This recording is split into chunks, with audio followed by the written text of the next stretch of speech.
Welcome to Bits About Books, the home for conversations with authors of breakthrough books on sales, marketing, and business. Founders, entrepreneurs, and individual professionals, we all need to keep track of ideas that are helping create our today and tomorrow. Bits About Books will strive to find those books and speak to their authors, go behind the scenes and understand what inspired the authors to write the books that they did and how they went about doing so. Through our conversations, we hope to gain insights that will help us to get the most out of our efforts. I'm your host Shubhanjan Sarkar, founder of Pitchlink, the next generation buyer-seller engagement platform where our mission is to make buying easy. Thank you for your time and for joining us in this session. I have a favor to ask. While you continue to listen to the podcast, please leave a comment or rating at iTunes or wherever else you get your podcasts from. It means a lot to hear from you. Today, we have with us Dr. Benjamin Hardy, and we speak with him on his latest book, Personality Isn't Permanent. When I did my PhD in organizational psychology, one of the things that I learned how to do as a scientist was learned how tests are properly developed. You can't actually measure and study something without testing it. And there's a lot of rigorousness as far as what makes something a good test. And, your test has to be valid, meaning that it's actually studying what it says it's studying. It has to be science-based. It has to be reliable, meaning that it gets the same score over and over and over again. And so all of my professors told me over and over again that tests like Myers-Briggs and Enneagram, these kind of popular personality tests are really junk science. And obviously it's a $2 billion industry. And so I wanted to understand, why is this junk science and what happens to people when they take these tests seriously? And it's really damaging. It really leads people to a fixed mindset. It leads them to being limited in how they see themselves, and it ultimately leads them to a mediocre life. And so I just I wanted to explain the negative impacts of taking these tests seriously, and then just explain how personality can be shaped and developed by yourself. These are a very fast food way to kind of understand who a person is, or to think you understand who a person is. You get a snapshot, and personality does not predict performance. Personality is not a good measure for hiring people. Dr. Benjamin Hardy is an organizational psychologist and best-selling author of the book Willpower Doesn't Work. His blogs have been read by over 100 million people and are featured on Forbes, Fortune, CNBC, Cheddar, Big Thing, and many more. He is a regular contributor to INC and Psychology Today, and from 2015 to 18, he was the #1 writer in the world on Medium.com. He and his wife Lauren adopted 3 children through the foster system in February 2018, and 1 month later, Lauren became pregnant with twins who were born in December of 2018. They live in Orlando. Personality Isn't Permanent debunks the pervasive myths of personality that have captured pop culture. For example, personality tests like Myers-Briggs and Enneagram are not only psychologically destructive but are no more scientific than horoscopes. When you know the truth of personality, desired personal changes can be dramatic and directed. When you don't, personality is something you seek to discover rather than create. Now, on to this inspiring, insightful episode with Dr. Benjamin Hardy. Ben, welcome to Bits About Books. I'm super excited to have you on the show. Not only because I follow your writing quite extensively and write about your writing in my LinkedIn posts, but also because I think this book, which is scheduled to come out in a couple of months, is so required. And I have some thoughts which I would possibly bounce off as we discuss the book. Do tell me, why this book? Why now? Such a beautiful question. So the book is called Personality Isn't Permanent. And I guess why this book for me and why now. So I'll say why and then why I think for the bigger picture. I wrote this book for a few reasons. First off, I read the book, The Body Keeps the Score. Not sure if you've heard of that one. Probably the definitive book on trauma. I read that book in 2018. I think somewhere in the summer of 2018. And I learned a few things in that book that really opened my eyes. One was obviously that trauma freezes personality, which makes a lot of sense. It freezes your personality and you get stuck in the past. And then your life becomes kind of a repetitive cycle because you haven't resolved your issues. And so that was interesting. One of the other things that Bessel van der Kolk talked about in that book was that trauma shatters your imagination, your hope, and your flexibility, which is interesting, and it makes sense. Again, trauma leads you to being emotionally rigid and also black and white in your thinking. You see the world a certain way, and you're rigid because you're unwilling to be flexible and unwilling to deal with things, unwilling to move forward, but instead you're kind of avoiding everything, and so you're being driven by your emotions rather than moving forward in your life and being flexible to your emotions and ultimately learning how to regulate and control your emotions. And so I thought that was so interesting that trauma, and it makes a lot of sense when you really begin to think about it, that bad experiences can lead you to a certain identity which limit your life. And so I thought that was really, really interesting. And I think that we're in a world with lots of chaoticness and lots of, everyone's dealt with trauma. And also we live in a world with extreme addiction. And so trauma is one of the leading things that creates addiction, because addiction is really a coping mechanism for buried trauma or just for overstress, which you're not knowing how to deal with. So I think that the repercussions of this are really, really important, but also there's one other thing that I thought was particularly interesting as far as why now, and this is a little less important. I mean, the bigger picture of trauma and obviously trauma is not the only thing. there's other things that create people's personality and keep people stuck. That's just one of them. But when I did my PhD in organizational psychology, one of the things that I learned how to do as a scientist was learned how tests are properly developed. You can't actually measure and study something without testing it. And there's a lot of rigorousness as far as what makes something a good test. And, your test has to be valid, meaning that it's actually studying what it says it's studying. It has to be science-based. It has to be reliable, meaning that it gets the same score over and over and over again.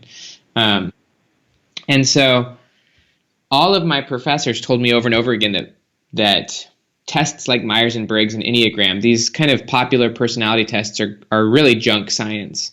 And obviously it's a $2 billion industry. And so I wanted to understand, why is this junk science and what happens to people when they take these tests seriously? And it's really damaging. It really leads people to a fixed mindset. It leads them to being limited in how they see themselves, and it ultimately leads them to a mediocre life. And so I just I wanted to explain the negative impacts of taking these tests seriously, and then just explain how personality can be shaped and developed by yourself. This is very, very interesting. Although I have very limited knowledge about your field, but I am very familiar with the MBTI tests, and the number of organizations that still use it is huge. And you just told me the number, right? $2 billion. Why do you think people still want to rely on these kind of tests? Because in business, you have to be efficient, and efficiency leads to laziness. And so it's, these are a very fast food way to kind of understand who a person is, or to think you understand who a person is. You get a snapshot of, and personality does not predict performance. Like personality is not a good measure for hiring people. But anyways, people love these tests, whether it be corporations or just individuals, because these tests do give them a sense of identity. You can use the test to explain yourself. And if you don't have an identity and you can't explain yourself, then you have a hard time relating with other people. I would not recommend this as a way to developing an identity. I would rather develop my identity through mindfulness and through thinking about things and through consciously narrating my future, my past, my present. You need to define out and kind of really decide how you frame your past. Your identity is shaped by the stories you tell about yourself. What I hear you say is, in a way, it's like reading your horoscope and saying that because you are born between this and this date, your personality traits will be like a Leo or whatever. I would say that the method through which people use personality tests is very much the same way that they would use a horoscope, although personality tests feel more scientific. They feel like you're actually, but really it's the exact same thing. It's overly generalized. It also leads you to overly believing in the one identity. Like, oh yes, I am this, and therefore this is who I always am. And that's not true. What research by Ellen Langer, who's at Harvard, and she's been studying mindfulness for over 40 years. She's found that when people overly assume a label, even if that's like I'm a Capricorn or I'm a ENTJ, whatever you label you, even I am an introvert, or I'm depressed. When you overly assume a label, then you become mindless to all of the times when the label is not true, which is actually a lot of times. So when you have a label, it creates tunnel vision and what we call selective attention. And so put it this way, like when you buy a car, you start to see that car everywhere, right? Mm-hmm. You start to see the car everywhere, but you don't see the hundreds of other cars. You don't notice those. You don't pay attention to those. And that's what labels do, is you pay attention to the label, but you don't notice the many times when the label isn't true. And so that's mindlessness. And so you ignore context and you think that the label is always true. And then the worst part is that because you've overly owned the label and you believe that that's who you really are, then you just set goals and you approach life to confirm your label rather than choosing what you would ultimately want and becoming someone better and new.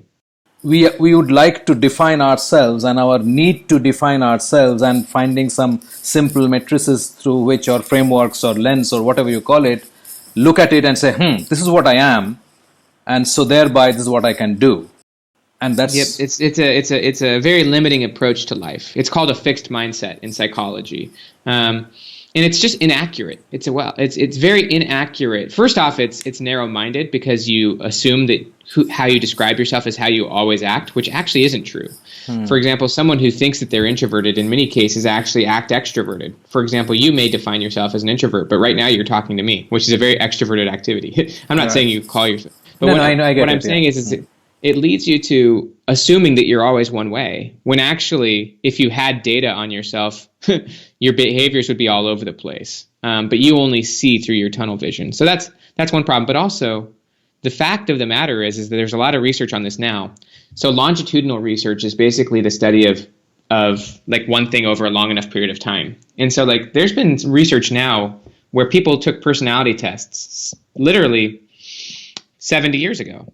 And they've taken this same group of people who took the test 70 years ago, and they've now taken the test again, and they took the same measures, and these people had zero correlation to who they once were. Basically, the idea is the longer the period of time you go through life, the less you're going to be the same person you once were. Like I'll use you an example. Like, do you feel like you're precisely the same person you were 10 years ago? No way. I think your readers would probably, or your listeners would probably agree. I'm not exactly the same person I was 10 years ago. Well, if that's true, and also what the researchers say is that you're not going to be the same person in the future. Your future self is also going to be just as different. The Harvard psychologist, what's his name?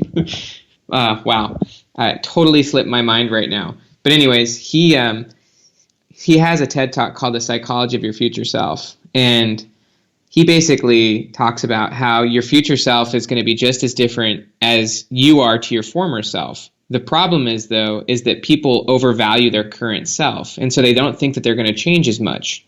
So actually his name's Daniel Gilbert, but he said that human beings are works in progress that mistakenly think they're finished.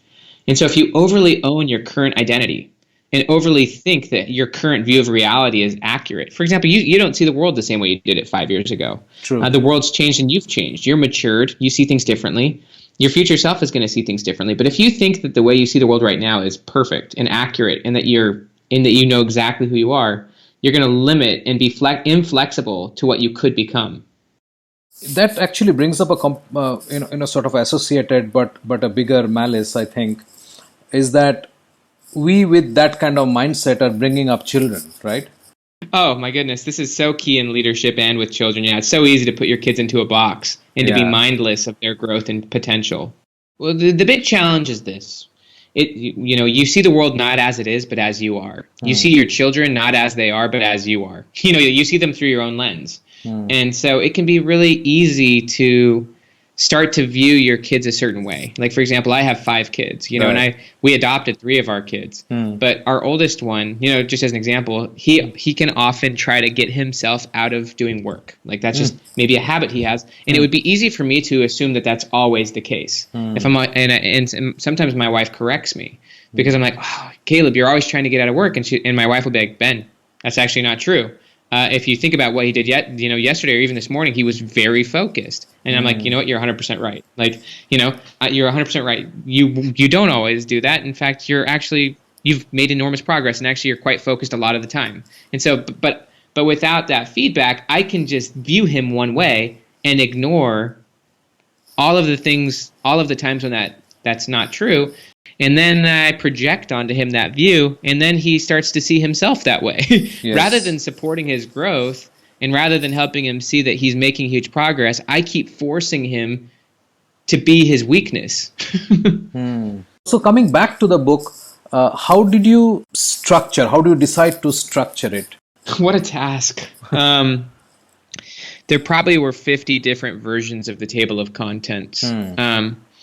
Because I've written blog posts so many times and people kind of like fast information, I kind of for a long time wanted to make this book into like maybe 30 short chapters, like bite-sized bits that would pull the individual ideas together so that people could read a short chapter and just kind of have an idea.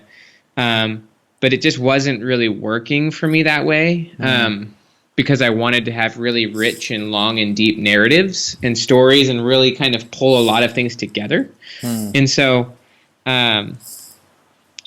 with my first book, Willpower Doesn't Work, I kind of actually wrote the book essentially like 20 blog posts. You know, it's just, and the ideas were not as interconnected. I mean, they were kind of connected, but the ideas kind of, you know, the ideas were individual and they somewhat fit within a framework. But honestly, to some degree, it was like 20 ideas that were patchwork together. And I wanted to actually try to really do a richer, deeper, more connective book. And so it was a lot harder. I actually ended up having a guy named Tucker Max who's written many, many New York Times bestsellers. And he's a lot better at thinking about books than I am. He's a better writer than me, and he's a lot better at looking up.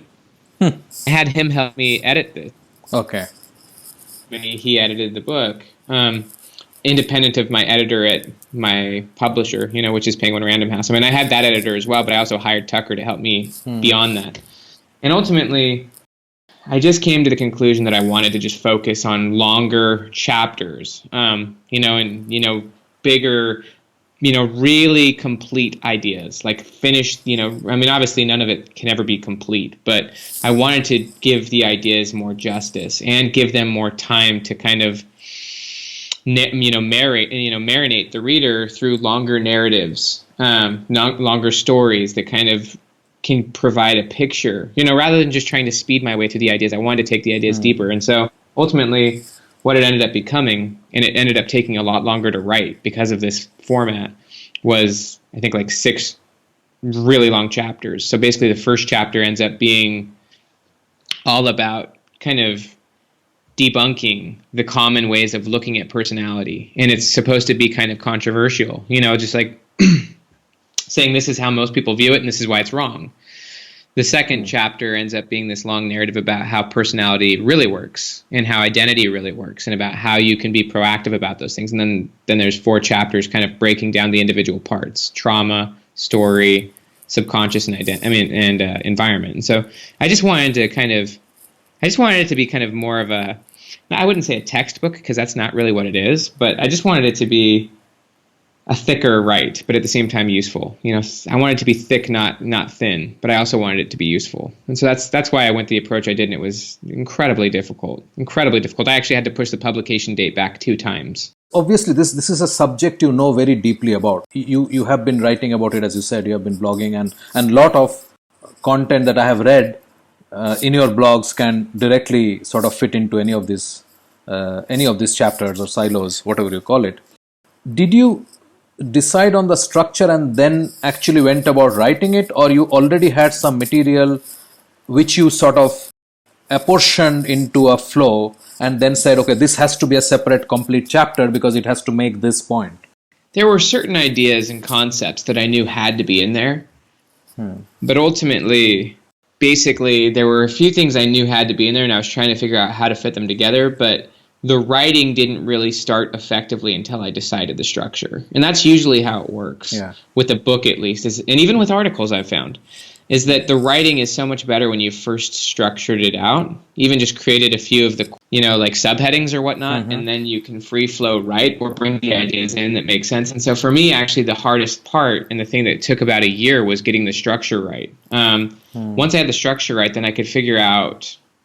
Then I honestly was able to start pulling in the ideas that I'd been in love with, but I just didn't know. If you don't have the structure right, then you can probably fit ideas in that you're in love with, but probably shouldn't fit into the book, because you can get really in love with your own ideas, and sometimes those ideas don't actually serve the reader or don't serve the book. And so if you've got the structure right, then it can usually keep you honest, and it can keep you focused on the ideas that really work and really matter within that structure, because a book is just a structure. I mean, This book could have been written 1,000 different ways, and if it was, it could have had different ideas in it, but at some point, and this is probably the hardest part, you've got to decide what you're going to do. You've got to create constraints for yourself. And so, once I figured out the structure, then I could determine how to build the story or how to build the argument, however you want to look at it.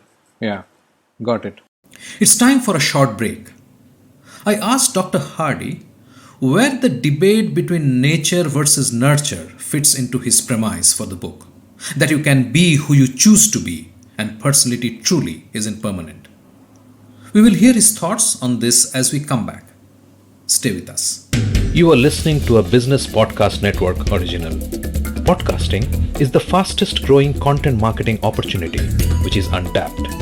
We can help you craft your audio strategy and help leverage the wide reach and easy streaming capability that the smartphone penetration provides. It is easy, it is powerful and personal. Talk to us to find out how podcasting can help you build your brand and reach out to your targets like never before. Write to us at bpn@bizcast.in. That is bpn@bizcast.in. Business Podcast Network. Podcasts end to end. Welcome back. I asked Dr. Hardy where the notion of nature versus nurture fits into his narrative. Let's hear what he has to say on that.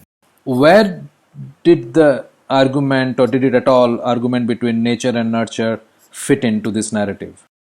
That was more a narrative. That was more a conversation for my last book. That I wanted to tackle nature versus nurture in the last book. In this book, I didn't really take too much time on that. Okay. Because instead what I did was in explaining kind of the common view of personality. A mainstream view of personality is that it's innate, it's unchangeable, it's inflexible. And so rather than banging your head against the wall, trying to be something you're not, you just got to figure out who you are and just be that. And that's kind of the common view. From a personality perspective, that's not what the science reflects at all. And the science has been proving that for over 30 or 40 years, maybe 50, since the 70s. Just as an example, there's a lot of research that talks about how your current role is a big predictor of your personality. So in one role, for example, if you're a boss, you're going to be different than in a different role, for example, as a husband or as a father. Your role or the context is far more of a predictor of who you are, how you act, than just some independent traits. That's just one aspect. Obviously peer group predicts personality, but other things predict personality as well. Even just how you describe yourself or your goals or your trauma. And so there's things that, and obviously the great aspect of all of this, and even life experiences, obviously you go through big life experiences and it can and does change you. It changes your preferences. It's a good way of looking at personality is preferences and habits. We have preferences. I prefer, eating certain things, or I prefer doing things certain ways, and I have habits about them, and they've been trained over and over and over again so that they become cycles. That's kind of a more accurate way of looking at personality, and I think that actually is how you could look at personalities. It's just your consistent way of doing things. But your preferences do change over time, especially if you're seeking growth and change. Just as an example, 5 or 6 years ago, before I had kids, I didn't have a preference to like dedicate a lot of my time to my kids. Even the first year we had our kids when I was a foster parent, I didn't necessarily like being with them, to be honest. I was doing my PhD, and these kids kind of had a lot of behavioral challenges, and I just wasn't adjusted to being a parent. Like I wanted to want to be their parent, if that makes sense. I wanted to want it, but I just didn't want it. I didn't prefer it. But now I do. I've invested myself in them. I've reframed my identity, and you reframe your identity by changing your narration. And I now genuinely want to be their parent. Like not only that, but I want to be a great parent, and I love spending my time with them. And I've invested that. And so like you can change your preferences over time. You can change how you view the world. You can change what matters to you. You can change how you go about doing things. And so I think that's a more accurate way of looking at it. And then if you become intentional about your future self, obviously, and about who you want to be, then you can become very strategic about how you live your life. In fact, what the research shows is that it's literally impossible to make meaningful decisions here and now if you don't have a future self in mind. How could you choose what to spend your time on if you don't know where you want to go? So this is really hard, right? So why do you think people cannot get them to do the thing they think they should be doing? It is difficult, and I'm not going to be someone who's going to say it's easy. But I will say there are things that must be done in order for successful transformation to occur, and there are things that definitely require courage. They require letting things go, letting go of even your past, letting go of how you describe yourself, letting go. And so you do have to, I love the quote from Dan Sullivan. He says, all progress starts by telling the truth. I think that here's a few things that are required that I think people avoid, but if you decide you really want something, and if you start doing these things, then change does happen. So yes, it's hard. I would actually, rather than saying it's hard, I would say it's more emotional. It can be scary. It can be terrifying. It can create anxiety. It requires courage. I think rather than being hard, I think it requires courage, which maybe that's what's hard. But what needs to happen, if the whole idea of all progress starts by telling the truth, and also, all of the research on the idea that the number one deathbed regret is that people lacked the courage to be who they really wanted to be, and instead they lived up to the expectations of those around them, or at least their perceived expectations, you have to own what you really want. You have to admit it. You have to admit to yourself and everyone else what you want. And rather than just being who you've been and just being consistent with your former identity, you've got to actually determine and frame and define and explain who you want to be, and just say it, and start to tell people about who you want to be, so that not only are you clear on what you want, but so that your story becomes clear. This really clarifies and makes your identity less complicated because now you're just telling people who you're trying to be. And even though you're not that person yet, at least you're now working in that direction, and then your behaviors can start going in that direction, and you can start getting feedback from your environment in that direction. If people don't like what you're saying, then that's feedback. It's not, they're not going to encourage and support you. So, they may need to be someone who you spend a little bit less time with, not because you don't love them, but because you're being fully honest about who you're striving to be, rather than maintaining the relationship and being false about yourself.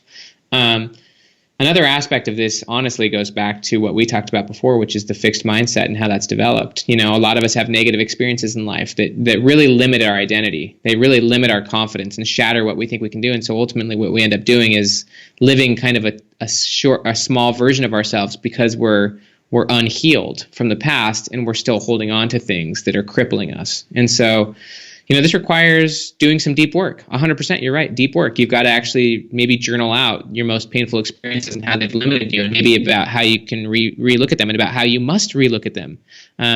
You probably need to either do some therapy or get some help, some coaching, where you can talk about the negative experiences you've had that have hurt you, and about how you want to resolve them or let go of them, so that you can keep moving forward towards what you want, and so that you can become more flexible, so that you're not so tied to the past.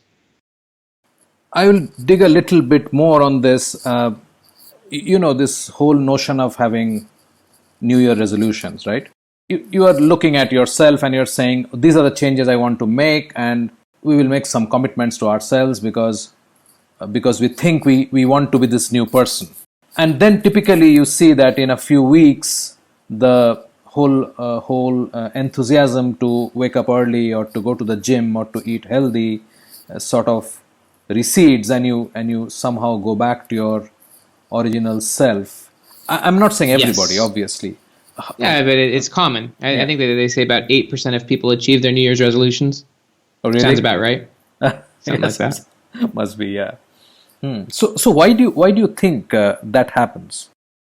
One is that their identity is still based on their past. They're not telling people every day what they're going for. I mean, if someone was genuine about going to the gym every day, number one, they wouldn't try to do it alone. They'd surround themselves with friends, or they'd get an accountability partner that they would go with every day. They would have specific goals, and they'd tell people about those goals, and they'd invest money into those goals. They would begin to make their future identity their new identity, and they would begin investing money into that. They'd begin telling people about it. They'd begin creating an environment, such as peer groups or friends or accountability around that. They would also, and by doing those things, actually, because yes, it's important to note that we all have a homeostasis. We call that our subconscious. And that homeostasis is going to try very hard to pull you back to being who you are. But your homeostasis is also built around your environment. And so we have an environment that's also built around keeping us where we currently are. That includes our peer groups, but also our habits and just even how we do things, And so you have a subconscious and you have an environment, which are tied close together, that are going to really try to keep you who you are. You also have an identity narrative, a story about yourself that may just be keeping you stuck as well. If you keep telling yourself that you're a certain way, that I'm not in shape, or that I love sugar and I have to go to the gym and I don't really want to do this and I wish that I didn't have to, or rather than that, you actually have to re-explain yourself. You have to re-explain yourself as the future version of yourself. That has to be your new story, that I'm going to get in shape, and this year I'm going to do this, and I'm going to get really fit, and I'm committed to this, and that has to continue to be your story. It can't just stop after 2 months and now you're there. It's like, no, this is now your new story. This is now your new identity. It doesn't go away. So you got to keep explaining yourself, keep investing in yourself. And as you make actions in that direction, you actually reshape your subconscious. And you need to reshape the environment as well, such as removing the negative food, removing the things that are keeping you stuck, the relationships, the habits, or the behaviors. But as you do those things, you begin to more fully believe in your future identity. Every action you take towards your future self is essentially what we call deliberate practice. Deliberate practice is just like they call it the 10,000 hour rule. You know what I mean? Yeah. But the more time you spend acting as your future self, the more that you're going to actually see it and believe it. The more you tell people about that, your actions reshape your subconscious over time. And so if you start going to the gym over time, it will become your habit. It will become your homeostasis. Eventually, you'll get to the point where you feel uncomfortable if you stop going. And so you've got to turn it into your new homeostasis. And the most powerful and easy ways to do that are, first off, to be clear on what you want. If you're not clear on what you want, it'll be difficult to measure your own behavior. So if you really clarify your future self and what that looks like, then as an example, if they're incredibly fit and you're really, own that and you start telling people about that, then you'll be able to measure your own behavior. If you start eating chocolate cake, well, this is a little bit incongruent with the story you're telling, Ben. You know what I mean? Like, then without having a clear future self, then you can't actually measure your own behavior, whether it's good or bad, because it's only good or bad based on your goal. Right. Great. So if you want people to take back a few thoughts for themselves once they've read this book, what would they be? Your goals should not come from your personality, which is how most people do it. Instead, your personality should come from your goals. Your personality should be based on the goals you genuinely want to seek, and your personality can and should and does change. And what I mean by that is that you as a person can change. You can set clear ambitions, you can define your future identity, and then you can make that your new narration, your new story, and you can then become that person. And you can do that over and over again. And this isn't about having zero foundation. It's just about the fact that you as a conscious human being can transform, and you can become who you want to be. You don't have to just be who you've always been. That's I think the core message, and that there are very powerful forces that are going to try to keep you stuck. One being negative events from your past, which can be changed and reframed. Your memory isn't an objective filing cabinet. Your memory is flexible and fluid, and you can transform your memories. You can reframe and see things differently. You don't have to see former events the same way you saw them when you were a 10-year-old or when you were a 15-year-old or whenever something happened. You can see them with new eyes, with a more mature perspective, and you can realize, wow, even though I'm not necessarily I wouldn't necessarily want to go through that again. I'm actually grateful that it did happen to me because of what I've learned and because of what it's allowing me to do as a result. As an example, I went through an enormous amount of trauma and pain in my youth, but I'm fundamentally grateful it happened, because if it didn't happen, I wouldn't have the mindsets, the resilience, the perspectives to do what I'm doing now. And so your past can and should be something that's happening for you, not to you. It should be a benefit, a blessing, something you're grateful for, and something that you've let go of. Your former self isn't the same person you used to be, and you can have incredible empathy towards them and what they were dealing with, because they were in a different context and situation than you are now.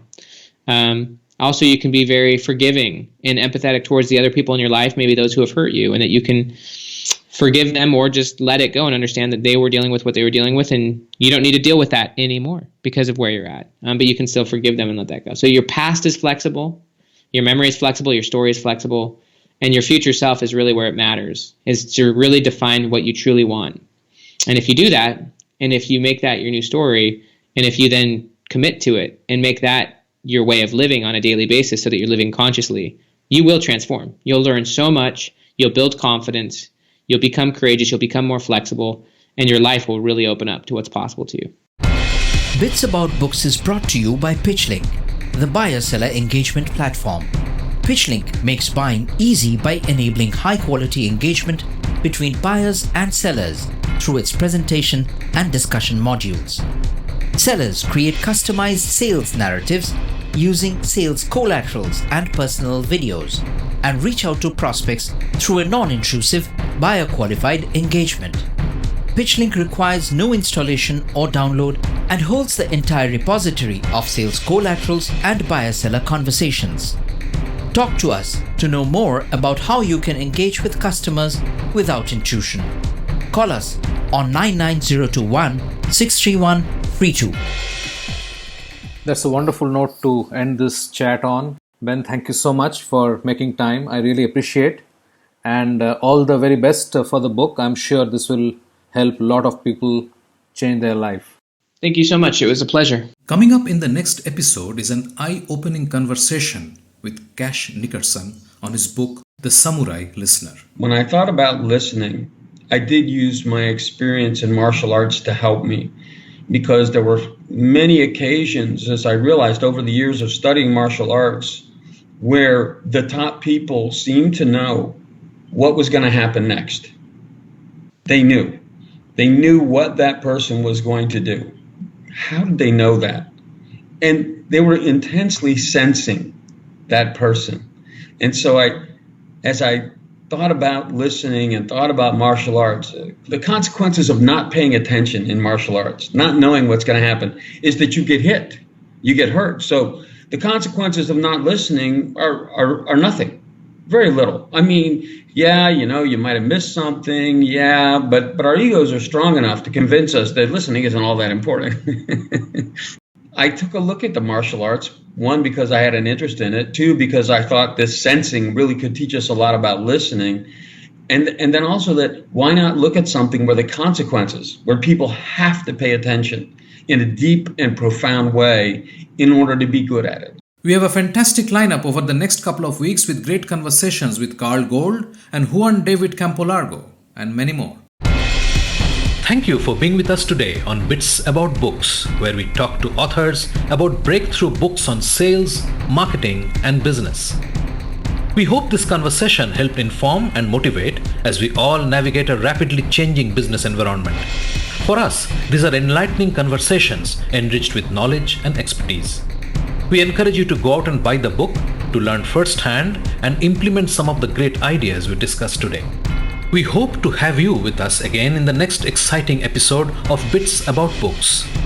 If you liked what you heard, subscribe to the show in your favorite podcast platforms like iTunes, Google Play, Spotify, or wherever else you get your podcast from, and give us a rating while you are at it. This Bizcast original podcast is produced for PitchLink, the next generation buyer-seller engagement platform, where the mission is to make buying easy. Hosted by Subhanjan Sarkar and produced by Rajiv Aditya. See you next time and have a wonderful day.